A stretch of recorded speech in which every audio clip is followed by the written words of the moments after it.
1 જૂનથી 7 જૂન દરમિયાન વીજ કર્મચારીઓ દ્વારા વીજ સલામતી સપ્તાહની ઉજવણી કરવામાં આવી હતી, જેમાં સાબરકાંઠા અને અરવલ્લી જિલ્લાના UGVCL દ્વારા વિવિધ વીજ જાગૃતિના કાર્યક્રમો યોજવામાં આવ્યા હતા। હિંમતનગરમાં વીજ સલામતી સપ્તાહ અંતર્ગત પ્લેકાર્ડ સાથે જનજાગૃતિ રેલી યોજાઈ હતી।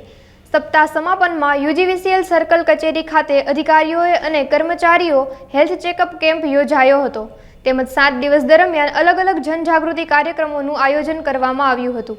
1 જૂનથી 7મી જૂન સલામતી સપ્તાહની ઉજવણી કરી રહ્યું છે। તે અંતર્ગત આજે હિંમતનગર વર્તુળ કચેરીની રાહબરી હેઠળ હિંમતનગર ખાતે એક સલામતી રેલીનું આયોજન કરવામાં આવેલું।